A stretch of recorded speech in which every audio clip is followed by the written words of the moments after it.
Hello student. So let's see this question. If the reflection of the ellipse in the mirror, ellipse का equation दे रखा है और in the mirror एक line है x minus y minus 2 equal to 0. Obviously mirror के along एक reflection लेंगे तो आपको फिर से एक इलिप्स ही मिलेगा. अगर इलिप्स का रिफ्लेक्शन ले रहे तो इट इज बेसिकली आस्किंग कि उस इलिप्स का इक्वेशन क्या होगा बेसिकली. और उसी में एक्स स्क्वायर और वाई स्क्वायर का कोएफिशिएंट k1 और k2 आई थिंक वही वो फाइंड करने के लिए कह रहा है आपसे. तो बेसिकली इसमें कंसेप्ट जो यूज कर पा रहे हैं हम वो करेंगे कि reflection of point, let's say point ले लेता हूं मैं x1 comma y1 about line a line ax plus dy plus c equal to 0. तो आई होप ये फॉर्मूला इसमें यूज होने वाला है. तो फॉर्मूला क्या है? x minus x one upon a y minus y one upon b is equal to क्या होता है formula? Minus 2 times a x one b Y one plus C upon A square plus D square. ये formula होता है अगर किसी भी point का अगर आपको रिफ्लेक्शन. तो लेट्स अप्लाई दिस फॉर्मूला. अब हम क्या करते हैं, मतलब इस टाइप का ये अगर देखा जाए तो ये इलिप्स कुछ ऐसा है और लाइन अगर मैं ये ले लूं x minus y minus two equal to 0 और ये इलिप्स पे लेट से कोई पॉइंट ले लेते हैं x1 कॉमा y1 एक पॉइंट में ले लेता हूँ. ये वेरिएबल पॉइंट है एक तरीके से. x1 y1 कोई फिक्स पॉइंट मत मानिएगा कि बहुत सारे पॉइंट है. तो इन सबका मैं एक रिफ्लेक्शन यहाँ लूंगा तो कहीं ना कहीं डायग्राम आपको ऐसा दिख रहा होगा. यानी इसका रिफ्लेक्शन अगर मैं यहाँ लेता हूँ, लेट से ये पॉइंट मैं ले लेता हूँ x कॉमा y. तो अप्लाई करते हैं ये फॉर्मूला हम. ठीक है, पहला फॉर्मूला अगर हम अप्लाई करते हैं तो बेसिकली क्या हो रहा है? x1 minus x one upon one y minus y one upon, ठीक है, b coefficient minus one is equal to minus two times. यहाँ पे हमें क्या लिखना है?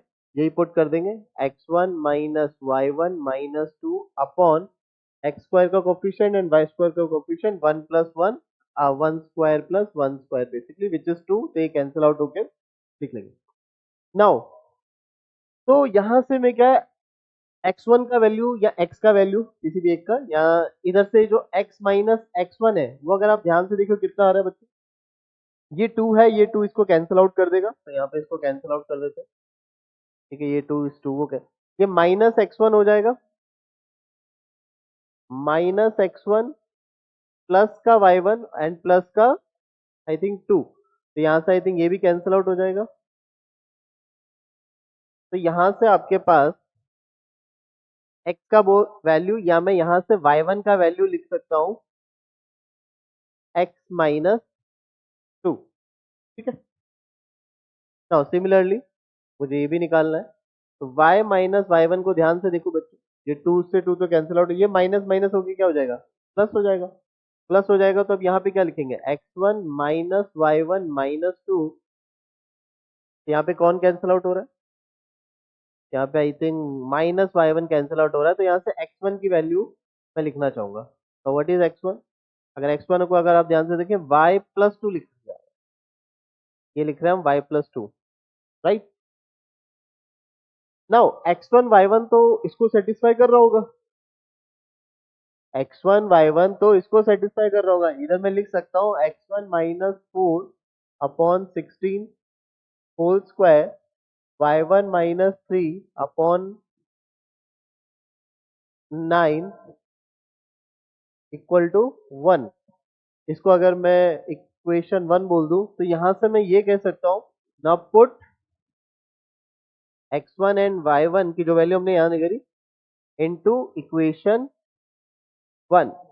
तो जैसे मैं इक्वेशन वन में पुट करता हूँ x1 की वैल्यू आएगी y प्लस टू. तो यहाँ पे रखा मैंने y plus two minus four, तो कहीं ना कहीं वो आ जाएगा y minus two whole square, नीचे कुछ नहीं 16 प्लस यहाँ पे y1 की वैल्यू आ गई x माइनस टू. तो यहाँ पे अगर मैंने रखा तो x माइनस फाइव आ जाएगा, राइट, स्क्वायर अपॉन कितना 9 इक्वल टू वन.